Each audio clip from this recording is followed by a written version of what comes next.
The Los Angeles Lakers put the finishing touches on their improved roster after winning a championship, but the last piece is yet to be completed. Re-sign Anthony Davis. According to reports, meetings are underway this week. Kemba Walker received a stem cell injection in his left knee. He's out until at least the first week of January, the team said Tuesday. Walker received the injection after meeting with multiple specialists in early October. He was put on a 12-week strengthening program, and the Celtics said he's expected to return to on-court activities early December. The season carries on. Unfortunately, so does COVID-19. 54 players tested positive pre-bubble. We don't have an updated number post-bubble, but most recently, 2 Warriors players tested positive. That will delay camp just a little bit, according to GM Bob Myers. Hey, everybody, I'm Allie LaForce. Joining me is my long-lost partner, Brendan Haywood. Yes. What's going on, Brendan? What's going on, Allie? Good to see you. That jacket is fire. Hey, you got to pull the hair back so people can see what you got going on there with that jacket. Yeah. It's kind of like part blazer, part denim, you know, the casual home look, but still keeping it professional. You like it? Yeah, I'm rolling with it. I'm rolling with it. I love it. Glasses on point, as always. Lots to talk about today. December 1st, meaning the NBA season starts this month. The offseason shorter than normal, but that didn't stop the best teams from getting better, and lots of action in free agency in the trade market.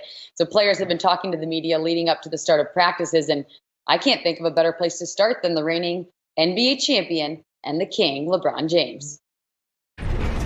Happy to have Mark, another champion. Yeah. Yep. One with the Raptors 2 years ago, who I've always loved. Yeah. Mark has my Defensive Player of the Year trophy at his house.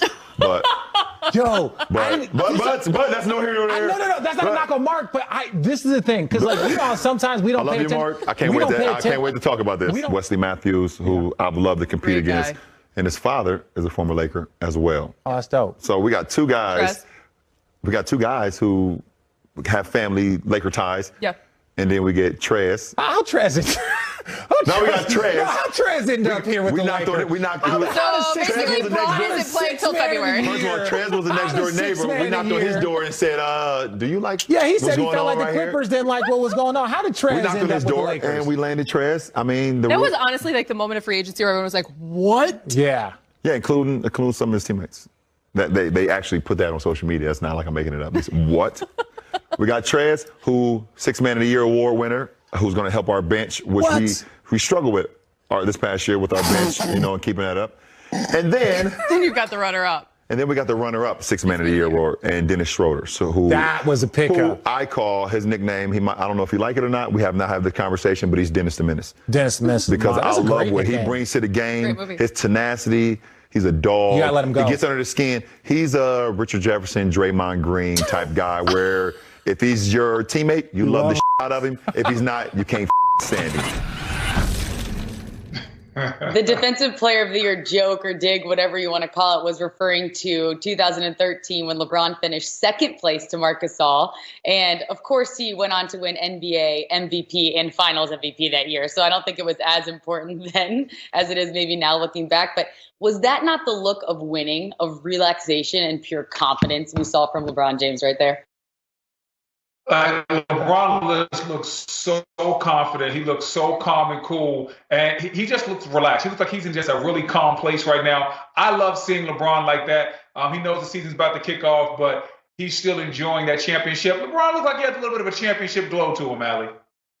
What do you like most about the Montrezl Harrell move? What I like most about the Montrezl Harrell move is that now the Lakers get a little bit more pop off their bench, which was a problem for them last year. And then on top of that, everything that people, let's say, dislike about Montrezl Harrell will be covered up with the Lakers. When you look at the fact that Montrezl, he isn't a great shooter, but he can roll to the basket, and AD can replace and give them the shooting they need. Let Montrezl go wild inside. Montrezl obviously has some problems defending in the post, so that's what Anthony Davis is going to do. I think Montrezl complements this team well. I think him and Anthony Davis are going to fit seamlessly and perfect. And I like where this Laker team is. The best team in the league just got off season. Rob Pelinka is already my GM of the year. No doubt. How do you see Dennis Schroeder fitting in and contributing? I think Dennis Schroeder is going to fit in just fine. because we saw what Rondo did for them last year. Dennis Schroeder, obviously a lot younger than Rondo, playing at a higher level than Rondo is right now. So I think whether he comes off the bench or he starts, that seems to be a little bit of a point of contention with Dennis Schroeder. He wants to be a starter. Wherever he comes off, he's going to help this team, and it's going to be an upgrade. So I like everything that the Lakers have done so far. It's like they have to be the favorites this year. It looks like they probably have a good chance to repeat. Hashtag winning, winning, winning, winning sums up the Lakers offseason. All right, let's move on to a team who also potentially got better, theoretically got better, the Phoenix Suns, who are looking to end a decade-long playoff drought. They signed Chris Paul, which was huge. Here's their head coach, Monty Williams, on the signing of Chris Paul. We added a first ballot Hall of Fame point guard to our team. Obviously, that comes with a bit of sacrifice, but we felt like it was one that was more than worth the risk. And we felt like there wasn't much negative risk. We felt like the reward for trading for a guy like Chris and for me, reuniting with him was a bonus. We still feel like it's going to improve our team. That's no disrespect to Ricky or Kelly, but Chris is Chris. I mean, he's one of the best players in the history of the game, especially at his position. He may be the best point guard of this era. So here is a look at the Suns' projected depth chart. For my question for you, Brendan, is just with Chris Paul, it fascinates me how over the last 2 years the narrative has just changed so much around him. What's your take on the point that he's at in his career and what he can contribute to Phoenix? I think that Chris Paul sometimes gets a bad rap. I think that there were some times where sometimes his leadership was a little bit hard when he was in LA, but I think that's going to be a perfect fit for this young Phoenix team that's trying to get over the hump. We saw what Chris Paul was able to do last year in OKC. A lot of people didn't think he'd fit in. Some people didn't even think he would want to go there with him being an older player playing on a younger team that didn't have a chance to compete. But Chris Paul did just fine. He did what he was supposed to do. He was a great vet on and off the court, and he helped those young guys grow. He helped Shai Gilgeous grow. He helped a guy like Dennis Schroeder continue to grow. So I think Chris Paul will do the exact same thing for the Phoenix Suns. I think this is the missing piece that gets them over the hump and into the playoffs. They just need a floor general, a leader, somebody that can get Booker and Ayton easy shots. He's going to get so many lobs, it's going to be ridiculous because Chris Paul is still the best player we have in the game at reading the pick and roll from the point guard position. So I think the Phoenix Suns definitely got better. I think the young guys will grow as long as they listen to the floor general. No doubt. I think what's been great is Chris Paul has really showed his willingness to adjust, to be the best version of himself, to fit into an organization that he was thrown into. We saw him change his diet. He was in great physical shape. He was a leader in Oklahoma City. So he's going to have to do the same with Phoenix, and I'm excited to watch. Another guy who's going to have to do some serious adjusting and coaching is Doc Rivers, who now has this Philadelphia 76ers team to figure out, which no one has been able to do really for the last 3 or 4 years. Here's Doc on what he thinks. I guarantee you we'll run more pick and rolls. And I guarantee you'll see more pick and rolls with Ben and Joel in them, So, but I like a lot of the stuff they ran in the past too. They had some pretty good movement stuff. And so we want to make sure that because of this shortened preseason, shortened training camp, and quick first game, that we don't try to do too much. We want to make them as comfortable as possible. I think that's a great approach, first of all, because they've been overthinking everything in terms of the chemistry and are they in shape and the injuries and the fit of the roster. And now they have a new head coach. So it is a lot for a team, for an individual alone. I think by trading for Seth Curry, by trading for Danny Green, now they have more shooting, which they desperately, desperately needed. But is it enough, Brendan?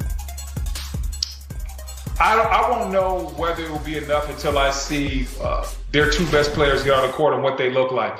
Obviously, they upgraded the shooting, but that wasn't the only problem with this team. Ben Simmons still, his offensive game was lacking a lot of substance. He's a great passer. I love Ben Simmons. basketball player. I love his potential. But if we're talking about trying to win right now, I can't think of an NBA player in history that plays on the wing with that type of offensive skill set that's been able to win a title. When the game slows down in the playoffs, you have to have a mid-range jumper, maybe a three-point shot, or at least be a consistent free throw shooter to be able to impact ball games. And Ben Simmons is not there yet. So I love the free agent moves, but I'm not worried about free agency. I'm not worried about Doc Rivers.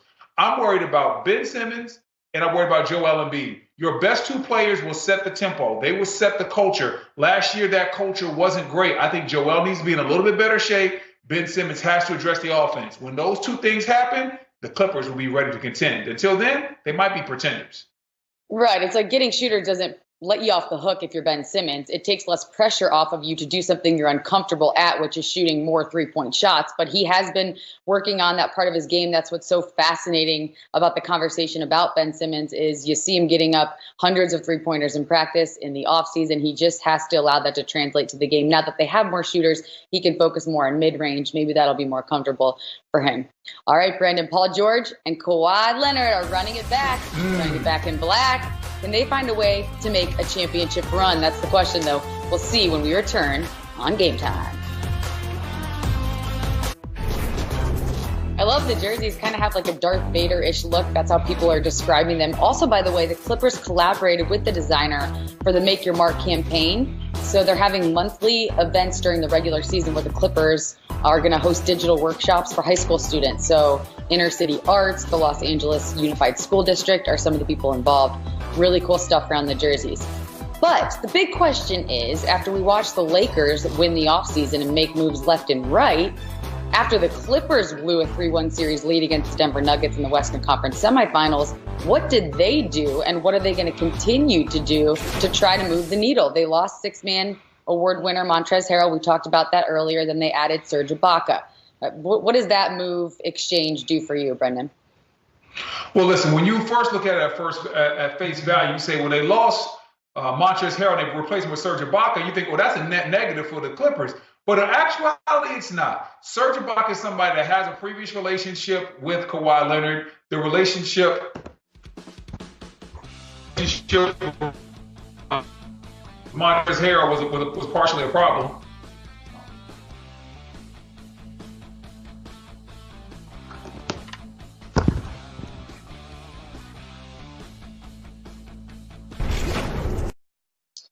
Looks like we lost Brendan's audio as we try to get him back and connected. I think, one of the things that's really great is the fact that Coach Ty Lue really knows that talent won't take you to a championship alone. And now that we have Brendan back, I'd love to hear your thoughts on how significant having a head coach like Ty Lue can be. He was with the program before, so he's seen what it takes, but also being with LeBron in Cleveland, not having a ton of elite athletes, but knowing what it takes to use the talent you do have and make a championship team and make a championship run.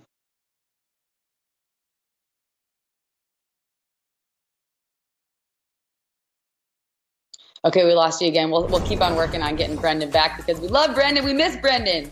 Meanwhile, concerning the Clippers, we do have some news that just came in before we started the show. Reggie Jackson signing a one-year deal. He played just 21 minutes in 17 appearances leading into the postseason last year. Those minutes dropped to 14 minutes per game in the 12 playoff games he played. But he can push the pace. He's a solid offensive point guard.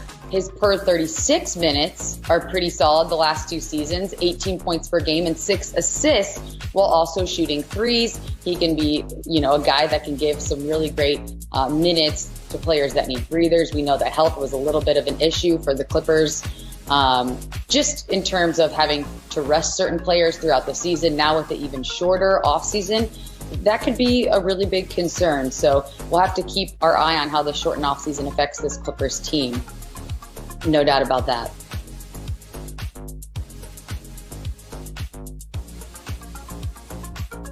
Make sure you get all his hair in the shot. I know, that's a lot of hair. I like it. Oh. Ready when you are. I'm ready. My hair's not ready. Hey, Doc. Nice to see you again. Well, I don't see you, Tim, which is no fair, but it's probably better that way for both of us.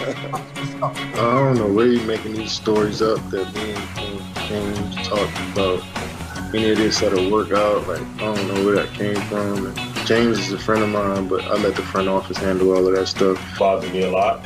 I'm not gonna lie. It bothered me a lot.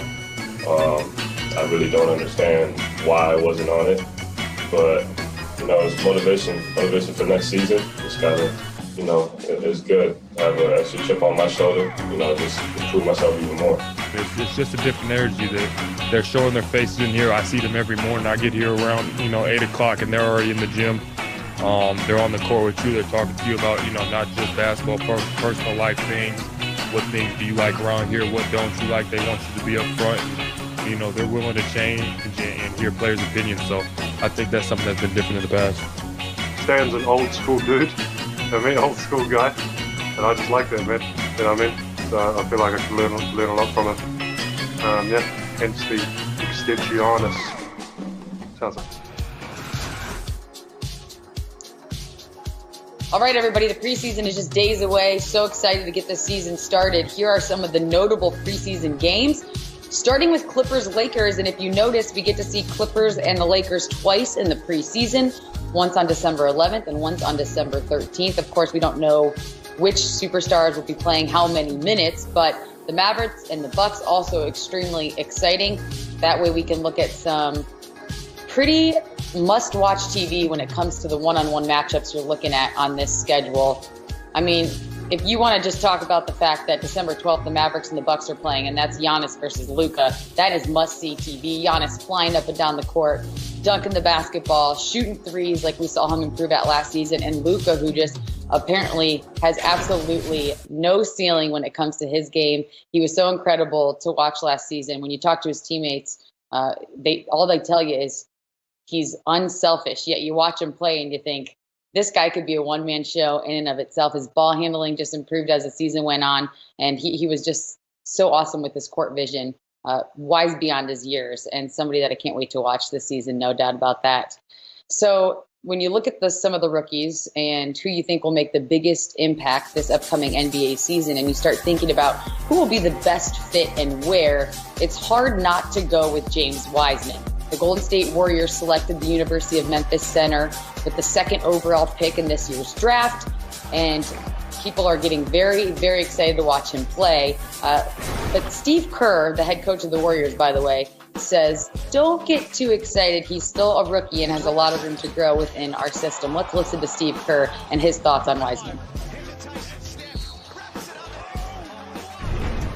When he's on the court with those guys, he's got to learn the spacing. He's got to learn to get to that dunker spot and be on the backside of and understand his role in those circumstances. And then at the other end of the floor, Draymond is going to be anchoring the defense, and he's got to be Draymond's partner ultimately. Looney learned over his first couple of years, he learned the ropes at the 5.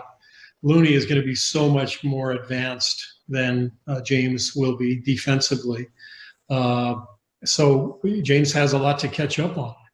But James's potential athletically is so dramatic that I imagine he'll have a chance to step in and help us because he's so athletic and dynamic.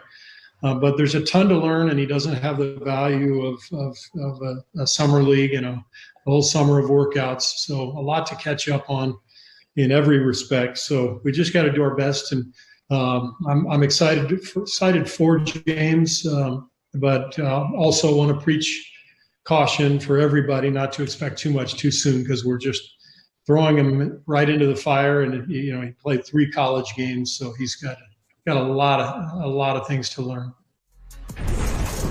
Hey, listen, when Steve Kerr talks, you listen. And if you're James Wiseman, you should just be grateful to be joining such an incredible organization that can teach you so much. Well, after a 15-year career, Andrew Bogut is